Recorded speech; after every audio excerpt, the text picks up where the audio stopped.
안녕하세요. 2025년 12월 11일, 바로 어제 시장을 한번 깊게 들여다보는 시간입니다. 오늘 저희가 분석할 자료는요, 어제 증권시장 데이터랑 한국부동산원의 주간 동향 보고서예요. 오늘 풀어야 할 미스터리가 딱 하나 있습니다. 간밤에 미국에서 기준금리를 내렸다는, 와, 정말 모두가 기다리던 소식이 왔는데 왜 우리 주식시장은 환호는커녕 오히려 파란불을 켰을까요? 근데 더 재밌는 건 같은 날 부동산 시장, 특히 서울은 아예 다른 세상이었다는 겁니다. 이 상반된 신호 속에 숨은 진짜 의미 지금부터 파헤쳐 보겠습니다. 네, 오늘 이야기는 수급, 금리, 그리고 환율. 이 세 가지 키워드가 각기 다른 두 시장에서 어떻게 다르게 작동했는지, 그리고 또 보이지 않는 끈으로 어떻게 서로 연결되고 있는지를 한번 따라가 보는 여정이 될 겁니다. 겉으로 보면 제각각 움직이는 것 같지만요. 사실은 하나의 거대한 톱니바퀴처럼 맞물려 돌아가고 있거든요. 그 복잡한 메커니즘을 한번 같이 보시죠. 좋습니다. 그럼 먼저 투자자들 속을 태웠을 주식시장부터 열어보죠. 어제 성적표, 숫자로 먼저 볼까요? 코스피 지수가 4110.62, 전날보다 24.38포인트, 그러니까 0.59% 하락했고요. 코스닥은 934.64, 거의 보합이었네요. 마이너스 0.04%로 마감했습니다. 여기에 원달러 환율은 1,473원 근처에서 마감하면서 원화 가치가 또 조금 떨어졌어요. 자, 여기서 질문이 생기죠? 0.59% 하락, 이게 어느 정도 충격인가요? 미국의 금리 인하라는 엄청난 호재를 생각하면 이 정도는 그냥 숨고르기 수준인가요? 아니면 뭔가에 크게 실망했다는 신호일까요? 아주 정확한 질문입니다. 결론부터 딱 말씀드리면요. 어제 하락은 시장의 펀더멘털, 그러니까 기초 체력이 갑자기 나빠졌다기보다는 특정 주체, 바로 기관 투자자들의 대규모 매도 때문이었어요. 아, 기관이요? 네. 하루에만 수천억 원어치를 그냥 순매도하면서 지수를 그냥 끌어내린 거죠. 근데 여기서 정말 흥미로운 지점은 매도의 주체가 누구였냐는 거예요. 자료를 좀 더 깊게 보면요. 장기적인 관점에서 시장을 보는 연기금이 아니었어요. 단기 수익을 쫓는 투신사, 그러니까 우리가 흔히 말하는 투신사 중심으로 매도 물량이 쏟아져 나왔습니다. 아, 연기금이 아니라 투신사요? 그게 어떤 의미가 있는 거죠? 이건 시장의 미래를 비관적으로 봐서 던졌다기보다는요. 연말 붓클로징, 그러니까 회계장부 마감하기 전에 올해 봉사는 이쯤에서 마무리하고 일단 현금부터 챙기자는 성격이 아주 강하다는 뜻이에요. 아, 일단 수액 실험부터 하고 보자는. 맞아요. 그동안 주가가 많이 올랐으니까 이익을 실현하려는 전형적인 포지션 정리 패턴인 거죠. 개인하고 외국인 투자자들이 사들이긴 했는데 투신사들이 쏟아내는 물량을 다 받아내기엔 역부족이었던 거고요. 그렇군요. 기관들이 그렇게 단기 차익 실현에 나섰다는 건 역설적으로 그들도 미국의 금리 인하가 앞으로 시장에 미칠 장기적인 효과에 대해서는 아직 확신이 없다는 뜻으로도 해석이 가능하겠네요. 정확합니다. 바로 그 불확실성 때문에 투자자들이 두 가지 상반된 신호 앞에서 갈팡질팡한 거예요. 첫 번째 신호는 말씀하신 대로 미국의 기준금리 인하라는 이건 명백한 호재였죠. 그런데 거의 동시에 두 번째 신호가 도착했습니다.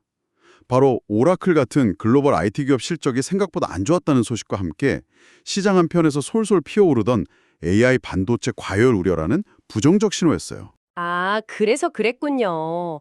한쪽 귀에는 금리 인하, 이제 상승장 시작이다 하는 천사의 속삭임이 들리고 다른 쪽 귀에는 AI 거품 꺼질지 몰라, 실적부터 봐 하는 악마의 경고가 동시에 들리는 상황이었던 거네요. 특히 그 SK 하이닉스 약세가 두드러졌다는 보도가 있던데 이게 오라클 실적하고 관련이 있는 건가요? 네, 직접적인 연관이 있습니다. 오라클의 실적 부진은 클라우드 시장 성장세가 좀 둔화될 수 있다는 신호로 읽혔고요. 이건 곧 데이터 센터에 들어가는 AI 반도체 수요에 대한 의구심으로 바로 이어졌거든요. 아하. 그런데 최근에 AI 붐을 이끌면서 주가가 급등했던 SK 하이닉스나 삼성전자 같은 종목에서 기관들이 이때다 하고 차익 실현 매물을 쏟아낸 거죠. 반면에 LG에너지 솔루션이나 삼성 바이오로직스처럼 AI 테마와는 거리가 좀 있는 대형주들은 오히려 오르면서 시장 안에서도 희비가 극명하게 엇갈렸습니다. 이야기를 종합해보면 금리 인하라는 큰 파도는 분명 밀려왔는데 기관들의 연말 현금 확보 심리랑 AI 과열 우려라는 방파제가 그 파도의 힘을 상당 부분 흡수해버림, 그런 형국이군요. 그럼 단기적으로는 이런 눈치 보기 장세가 계속될 거라고 봐야 할까요? 당분간은 그럴 가능성이 높습니다. 기관의 매도세가 아직 완전히 끝났다고 보기 어렵고요.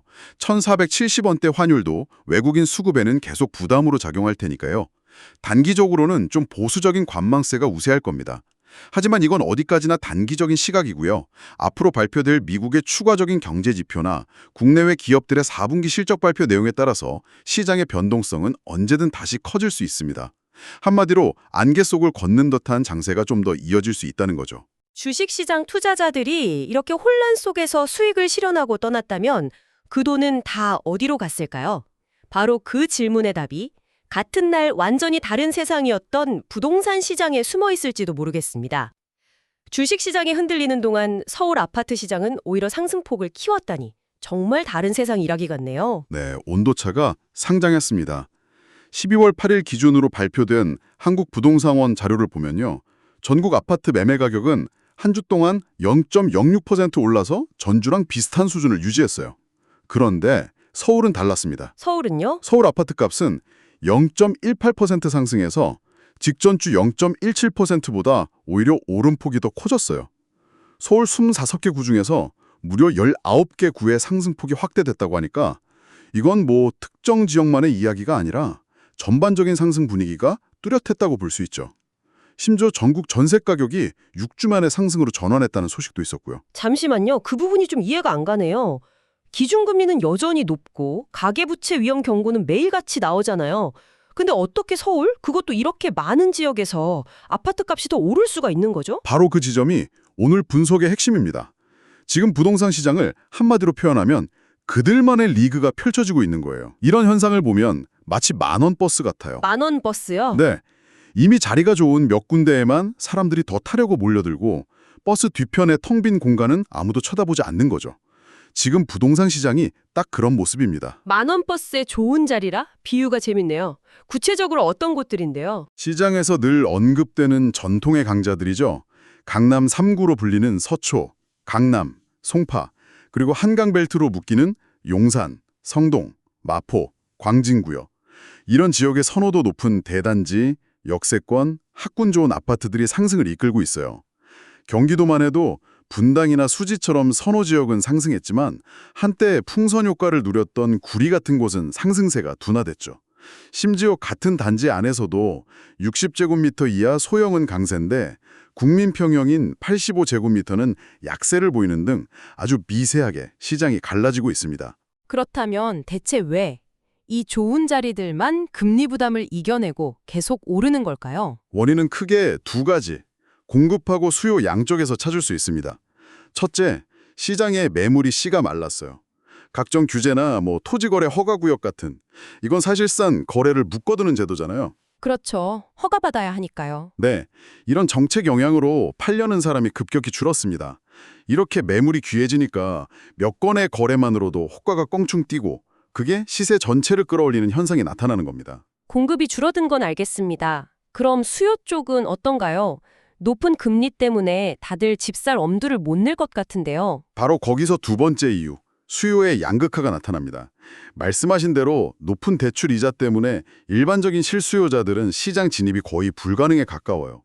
대신 대출 비중이 낮거나 아예 현금으로 집을 살 수 있는, 그러니까 자금 여력이 충분한 수요자들이 이왕이면 가장 확실한 자산을 사자는 심리로 앞서 말씀드린 특정 선호 지역으로만 몰리고 있는 겁니다. 아, 결국 금리 인상 파도에 휩쓸리지 않는 소수의 현금 부자들이 가격을 계속 밀어 올리고 있는 거군요. 네, 맞습니다.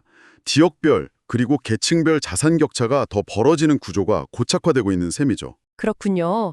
주식시장은 단기 차익 실현과 불확실성 때문에 하락하고 부동산은 정책에 의한 매물 부족과 소수 현금 부자들의 쏠림 때문에 상승하고 이렇게 보니 두 시장이 정말 각자 다른 행성에 있는 것 같은데요. 하지만 분명 같은 경제 시스템 안에 있잖아요. 이 두 행성을 연결하는 보이지 않는 중력, 그 연결고리는 뭘까요? 아주 중요한 질문입니다. 이 두 시장을 연결하는 첫 번째 중력은 바로 환율입니다. 어제 원달러 환율이 1,470원대로 올랐다고 말씀드렸잖아요. 네. 이건 외국인 투자자 입장에서 보면 일종의 코리아 디스카운트가 더 커졌다는 의미예요. 예를 들어 똑같이 100만 달러를 가지고 한국 주식을 사려고 해도 환율이 오르면 바꿀 수 있는 원화가 줄어드니까 투자 매력이 떨어지는 거죠. 이건 외국인 자금 유입을 막아서 증시에 직접적인 부담을 줍니다. 두 번째 연결고리는 역시 금리일 것 같은데요. 맞습니다. 더 정확히는 한미 금리 차죠. 지금 상황이 아주 미묘해요. 미국은 금리를 내리는 쪽으로 방향을 틀었는데 우리는 높은 물가랑 천조가 넘는 가계부채 문제 때문에 한국은행이 섣불리 금리를 따라 내리기가 굉장히 어렵습니다. 이런 상황을 두고 정책 고립 가능성이라는 말까지 나와요. 아, 정책고리. 네, 한국은행의 정책적 선택지가 거의 없다는 뜻이죠. 앞으로 미국과 한국의 금리 격차가 어떻게 유지되느냐 하는 문제는 장기적으로 부동산 시장의 대출금리 향방, 원달러 환율의 방향성, 그리고 증시로 들어오는 자금의 흐름 전체를 좌우할 가장 중요한 변수가 될 겁니다. 지금까지 이야기를 종합해보면 환율, 금리, 수급이 복잡하게 얽혀서 개인 투자자로서는 방향을 잡기가 정말 어려워 보입니다. 그렇다면 이 안개 속에서 길을 잃지 않으려면 어떤 나침반이 필요할까요? 투자자 유형별로 핵심 포인트를 좀 짚어주시죠. 네, 먼저 단기적인 관점에서 주식 투자를 하는 분이라면 지금처럼 변동성이 커진 시장에서는 공격적인 베팅보다 리스크 관리가 최우선입니다. 특히 최근 많이 올랐던 반도체 같은 대형주에 투자하고 있다면 AI라는 장밋빛 전망만 볼 게 아니라 기관들의 수급 동향이나 외국계 리포트에서 과열 우려가 나오는지 등을 함께 체크하면서 손절 라인을 정하거나 비중을 조절하는 전략이 필요해 보입니다. 그럼 좀 중장기적인 관점에서 투자하는 분들은 어떤 점에 집중해야 할까요? 중장기 투자자라면 단기적인 흔들림에 연연하기보다는 숲을 봐야죠. 앞으로 미국과 한국의 금리 정책이 어떤 방향으로 그리고 어떤 속도로 움직일지, 또 그 결과 기업들의 실제 실적이 어떻게 나오는지를 꾸준히 추적해야 합니다. 특히 반도체나 2차 전지처럼 수출 비중이 큰 업종은 환율과 글로벌 경기에 민감하니까 더욱 그렇겠죠? 이제는 단순히 반도체 섹터가 유망하다는 식의 접근은 좀 위험해요. 그 안에서도 진짜 실적이 뒷받침되는 좋은 기업, 즉 옥석 가리기가 그 어느 때보다 중요해진 시점입니다. 그럼 마지막으로 계속 오르는 서울 아파트 가격을 보면서 고민이 깊은 부동산 실수요자들을 위한 조언도 부탁드립니다. 부동산 시장의 경우 서울 핵심 지역의 강세는 당분간 지속될 가능성이 커 보입니다. 만약 이 지역에 내 집 마련을 생각하는 실수요자라면 현재의 금리가 아니라 앞으로 금리가 더 오를 가능성까지 포함해서 대출 시나리오를 아주 보수적으로 철저하게 세워야 합니다. 영끌은 절대 금물이겠네요. 그럼요. 반면 투자 목적이라면 더욱 신중해야 합니다. 지금은 가격은 오르는데 거래량은 많지 않은 어찌 보면 좀 불안정한 상승이거든요. 마음에 드는 매물이 있다고 섣불리 계약하기보다는 해당 지역의 실제 거래량이 늘고 있는지, 주변 호가와 실거래가의 차이가 어떤지 등을 꼼꼼하게 확인하는 자세가 반드시 필요합니다. 감사합니다. 오늘 분석을 정리해보면 2025년 12월 11일의 시장은 한마디로 엇갈린 신호와 극심한 양극화였습니다. 미국의 금리 인하라는 호재에도 불구하고 기관의 연말 차익 실현으로 주식시장은 하락했고요. 부동산 시장은 반대로 소수의 유동성이 특정 선호 지역으로만 물리면서 그들만의 강세를 이어갔네요. 네, 여기서 우리가 생각해 볼 마지막 질문이 하나 있습니다. 오늘 우리는 기관의 단기적인 자금 이동이 증시 전체를 흔들고 자금 여력이 있는 소수의 수요가 부동산 가격을 이끄는 모습을 봤습니다. 그렇다면 지금 우리가 보고 있는 시장의 가격은 과연 우리 경제의 근본적인 체력, 그러니까 펀더멘탈을 제대로 반영하고 있는 걸까요? 아니면 단기적인 자금의 흐름과 쏠림 현상이 만들어낸 일시적인 현상일까요? 앞으로 시장을 내다볼 때 이 가격과 진짜 가치 사이의 간격을 고민해보는 것이 이 혼란스러운 시장에서 길을 잃지 않는 중요한 열쇠가 될 수 있을 겁니다.